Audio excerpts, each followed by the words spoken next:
राजस्थान विधानसभा चुनाव को लेकर हाल ही में बड़ी बैठक हुई कि कांग्रेस पार्टी क्या कुछ आगे करेगी, क्या रणनीति रहेगी। इन सब के बीच सचिन पायलट भी उस बैठक का हिस्सा बने। फैसला लिया गया कि गहलोत और पायलट मिलकर साथ में चुनाव लड़ेंगे। राहुल गांधी का यह फैसला था। मल्लिकार्जुन खड़गे भी उस बैठक का हिस्सा थे, सुखजिंदर सिंह रंधावा भी थे। लेकिन जिस तरीके से यह फैसला लिया, उसके कुछ घंटों बाद ये फैसला पलट दिया सचिन पायलट ने एक बयान देकर। उन्होंने कहा कि ये किसी गलत फहमी में ना रहे कि मैं अपने जो फैसले लिए उनसे पलटता नजर आऊंगा। फैसला बहुत सोच समझ कर लिया है।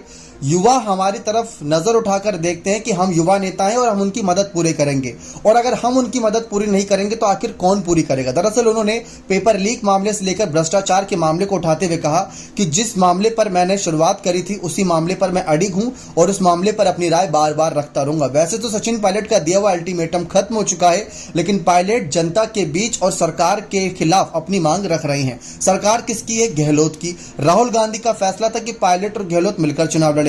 गहलोत ने एक बयान दिया कि सचिन पायलट अगर धैर्य रखेंगे तो बड़ी जिम्मेदारी मिलेगी। बिना सचिन पायलट का नाम लिए उन्होंने बयान दिया था। लेकिन इन सब के बीच खासा चर्चा इस बात की हो रही है कि सचिन पायलट जिस तरीके से ये बात साफ कर दी है कि किसी गलत फहमी में कोई ना रहे कि मैं अपनी बातों से पलट जाऊंगा। सचिन पायलट ने हाल ही में अनशन करा, जन संघर्ष यात्रा निकाली। इतनी गर्मी में इतने किलोमीटर चले जिसका कोई अंदाजा नहीं था। बावजूद उसके अगर सचिन पायलट अगर एक बैठक से मान गए तो उनकी इस मेहनत पर तो पानी फिर जाएगा। तो सचिन पायलट ने साफ कर दिया कि चुनावी साल है और मैं पीछे हटने वाला नहीं हूं।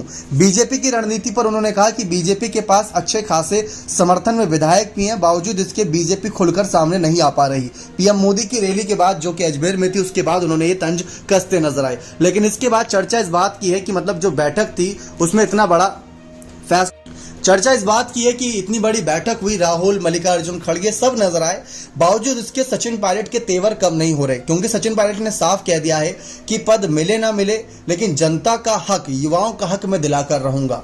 भले ही मेरे को कुछ ना मिले, लेकिन मैं जनता और युवाओं के हक में हमेशा खड़ा हूं। तो ये पायलट ने बात साफ कर दी और राहुल गांधी को बड़ा झटका दे दिया है, क्योंकि बैठक में इतना बड़ा फैसला हुआ, बावजूद इसके पायलट अपने सुर नहीं बदल रहे। अब ये पायलट की जिस तरीके से बातें हैं, क्या उस बैठक में भी साफ थी या फिर बैठक के बावजूद भी सचिन पायलट ने एक कड़ा कदम उठाया कांग्रेस के खिलाफ? अब इसी को देखते हुए मल्लिकार्जुन खड़गे और राहुल गांधी, सुखजिंदर सिंह रंधावा पायलट की जिम्मेदारियां तय करेंगे। अपनी राय इस मसले पर जरूर रखेगा। बहुत बहुत धन्यवाद।